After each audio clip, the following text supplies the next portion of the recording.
ناظرین آداب، میں ہوں محمد عامر بدر۔ مولانا آزاد نیشنل اردو یونیورسٹی کے اس تعلیمی خبرنامے میں آپ کا استقبال ہے۔ آئیے سب سے پہلے نظر ڈالتے ہیں آج کی سرخیوں پر۔ وزیر تعلیم نے قومی کلا اتسو کا دہلی میں کیا افتتاح۔ بھارت تیز رفتار ترقی کرنے والا ملک، مانو میں پروفیسر امیتابھ کنڈو کا اظہار خیال۔ اور طلبہ کے بیگ کا وزن کم کرنے کے لیے محکمہ تعلیم کی تجویز۔ اور اب خبروں کی تفصیل۔ مرکزی وزیر تعلیم دھرمیندر پردھان نے نئی دہلی کے نیشنل بال بھون میں قومی کلا اتسو کا افتتاح کیا۔ اس موقع پر دھرمیندر پردھان نے کہا کہ نیشنل کلا اتسو اسکولی طلبہ کے صلاحیت اور قابلیت کو فروغ دینے اور اسے سنوارنے کے ساتھ ساتھ پڑھائی اور تعلیم میں آرٹس کو بڑھاوا دینے کی ان کی وزارت کی ایک پہل ہے۔ اس 3 روزہ کلا اتسو میں 10 قسم کے فنون میں پروگرام پیش کیے گئے۔ 36 ریاستوں اور مرکز کے زیر انتظام علاقوں کے تقریباً 700 طلبہ نے سبھی طرح کے فنون میں اپنی صلاحیتوں اور ہنر کا مظاہرہ کیا۔ مولانا آزاد نیشنل اردو یونیورسٹی کا 27واں یوم تاسیس نہایت شاندار پیمانے پر منایا گیا۔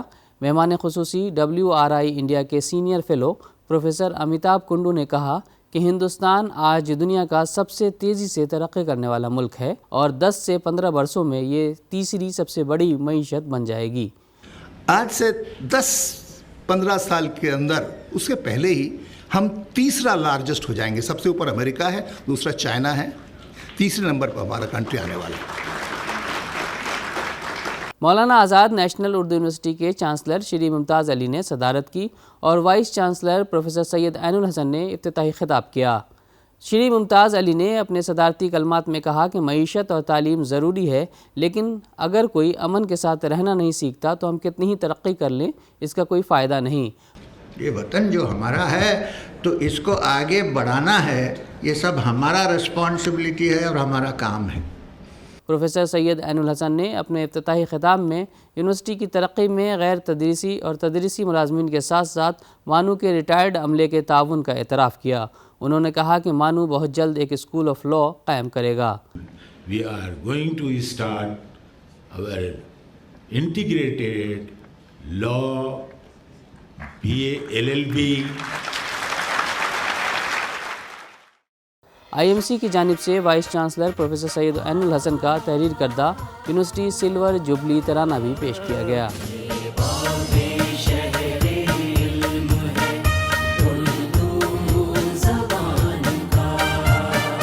آؤ سفر یہاں سے کرے آسمان کا،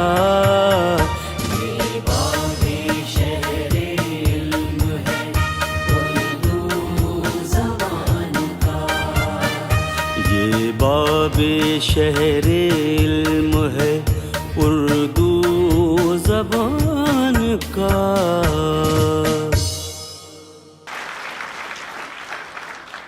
تلنگانہ کے محکمہ تعلیم نے طلبہ کے اسکولی بیگ کے وزن کو کم کرنے کے سلسلے میں تجاویز اور سفارشات حکومت کو روانہ کی ہیں، جس پر حکومت کی جانب سے جلد فیصلہ کیے جانے کی توقع ہے۔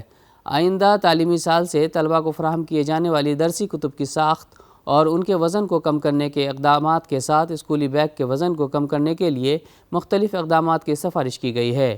عہدیداروں کے مطابق تعلیمی سال 2024-25 میں طلبہ کے بیگ میں 25% وزن کم ہو جائے گا۔ محکمہ تعلیم نے حکومت کی جانب سے فراہم کی جانے والی درسی کتب کی حجم میں کمی لاتے ہوئے 70 GSM کے پیپر کا استعمال کرتے ہوئے کتابوں کی اشاعت کا فیصلہ کیا ہے۔ یکم تا دہم جماعت کے طلبہ کے بستوں کے وزن میں تقریباً 1 کلو گرام کی کمی ریکارڈ کی جائے گی۔ محکمہ تعلیم کی جانب سے کی جانے والی سفارشات کو سرکاری اسکولوں کے ساتھ ساتھ خانگی اسکولوں میں بھی نافذ کرنے کے اقدامات کیے جائیں گے اور حکومت کے فیصلوں کو قبول نہ کرتے ہوئے اس پر عمل آوری کو یقینی نہ بنانے والے اسکولوں کے خلاف کارروائی بھی کی جائے گی۔ TSDPL Silver Jubilee Scholarship Programme Tata Steel Downstream Products Limited کا ایک اہم قدم ہے، جو کم آمدنی والے خاندان سے تعلق رکھنے والے ہونہار طلبہ کو مالی مدد فراہم کرتا ہے تاکہ ان کو اعلیٰ تعلیم جاری رکھنے میں مدد کی جا سکے۔ اس اسکالرشپ کے تحت وہ طلبہ جو جمشید پور، کالنگ نگر، پنت نگر، فرید آباد، پونے، چنئی، ٹاٹا، کولکاتہ جیسے مقامات کے ڈومیسائل ہیں، وہ اپنے ITI ڈپلومہ، گریجویشن یا پوسٹ گریجویشن کی ڈگری کے ساتھ 1 سال کے لیے 1 لاکھ روپے کی اسکالرشپ حاصل کر سکتے ہیں۔ مخصوص فیلڈز میں کوئی بھی قابل اطلاق کورسز میں نرسنگ، UG میڈیکل کورسز جیسے MBBS, BDS, PG medical courses, paramedical courses, ITI diploma مضامین جیسے فٹر, الیکٹریکل, ویلڈر, سیفٹی وغیرہ شامل ہیں۔ درخواست دہندگان نے 10ویں جماعت اور 12ویں جماعت کے امتحان میں کم از کم 60% نمبر حاصل کیے ہوں اور سالانہ خاندانی آمدنی تمام ذرائع سے 5 لاکھ سے زیادہ نہیں ہونی چاہیے۔ طالبات، جسمانی معذوری کے حامل طلبہ، SC ST اور ضلع، ریاست، قومی سطح پر کھیلوں یا دیگر غیر نصابی سرگرمیوں میں کارکردگی دکھانے والے طلبہ کو بھی ترجیح دی جائے گی۔ درخواست فارم بھرنے کی آخری تاریخ 21 جنوری 2024 ہے۔ مزید تفصیلات کے لیے متعلقہ ویب سائٹ ملاحظہ کر سکتے ہیں۔ National Testing Agency UGC NET دسمبر 2023 کے امتحان کے نتائج کا اعلان 17 جنوری کو کرے گی۔ UGC نیٹ نتیجہ ڈاؤن لوڈ کرنے کے لیے امیدواروں کو اپنے درخواست نمبر اور تاریخ پیدائش کے ذریعے ویب سائٹ پر لاگ ان کرنا ہوگا۔ NTA نے پہلے UGC نیٹ انفارمیشن بلیٹن میں کہا تھا کہ نتیجہ 10 جنوری 2024 کو اعلان کیا جائے گا، لیکن چنئی اور آندھرا پردیش میں قدرتی آفات کی وجہ سے امیدواروں کے مفاد میں دوبارہ امتحان کا انعقاد کیا گیا۔ NTA نے نتیجہ کی تاریخ پر نظر ثانی کرتے ہوئے کہا ہے کہ مذکورہ امتحان کے حتمی نتائج کا اعلان 17 جنوری 2024 کو کیا جائے گا۔ امیدوار UGC نیٹ 2023 دسمبر کا نتیجہ متعلقہ ویب سائٹ پر ڈاؤن لوڈ کر سکتے ہیں۔ قومی اہلیت کم داخلہ ٹیسٹ پوسٹ گریجویٹ 2024 کے امتحان میں 2 ماہ کی تاخیر ہوگی۔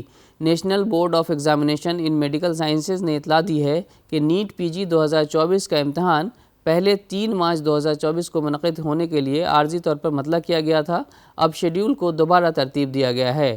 یہ امتحان 7 جولائی 2024 کو منعقد کیا جائے گا۔ نیٹ PG ایک اہلیت کے ساتھ درجہ بندی کا امتحان ہے جو NMC ایکٹ 2019 کے تحت doctor of medicine, master of surgery اور پوسٹ گریجویٹ ڈپلومہ جیسے کورسز میں داخلے کے لیے ایک واحد داخلہ امتحان کے طور پر کام کرتا ہے۔ ممتاز ماہر حیوانیات اور مولانا آزاد نیشنل اردو یونیورسٹی کے پہلے وائس چانسلر ڈاکٹر شمیم جے راج پوری کا انتقال ہو گیا۔ وہ 82 سال کے تھے۔ ڈاکٹر جے راج پوری 8 اپریل 1942 کو اتر پردیش کے ضلع اعظم گڑھ کے گاؤں جے راج پور میں پیدا ہوئے۔ 28 سال کی عمر میں علی گڑھ مسلم یونیورسٹی سے زوالوجی میں ڈاکٹر آف سائنس کی ڈگری حاصل کی۔ علی گڑھ مسلم یونیورسٹی میں ڈین فیکلٹی کے علاوہ مختلف عہدوں پر فائز رہے۔ ڈاکٹر جے راج پوری نیمیٹولوجی کے شعبے میں ایک نمایاں شخصیت تھے۔ شمیم صاحب نے اپنے تحقیق اور لگن سے قومی شناخت حاصل کی تھی۔ انہیں حکومت ہند کی طرف سے جانکی عمل نیشنل ایوارڈ فار ٹیکسونومی سے نوازا گیا۔ یہ باوقار ایوارڈ حاصل کرنے والے وہ پہلے سائنسدان ہیں۔ زوالوجیکل سروے آف انڈیا نے 1998 میں انہیں سونے کے تمغے سے بھی نوازا۔ ڈاکٹر شمیم جے راج پوری کو سائنسی خدمات کے علاوہ مولانا آزاد نیشنل اردو یونیورسٹی کے قیام میں ان کے اہم کردار کے لیے یاد رکھا جائے گا۔ اور آئیے آخر میں پھر ایک بار نظر ڈالتے ہیں آج کی سرخیوں پر۔ وزیر تعلیم نے قومی کلا اتسو کا دہلی میں کیا افتتاح۔ بھارت تیز رفتار ترقی کرنے والا ملک، مانو میں پروفیسر امیتابھ کنڈو کا اظہار خیال۔ اور طلبہ کے بیگ کا وزن کم کرنے کے لیے محکمہ تعلیم کی تجویز۔ آج کی خبروں میں فی الحال اتنا ہی۔ آئندہ بلیٹن میں آپ سے پھر ملاقات ہوگی، تب تک کے لیے دیجیے اجازت۔ آداب۔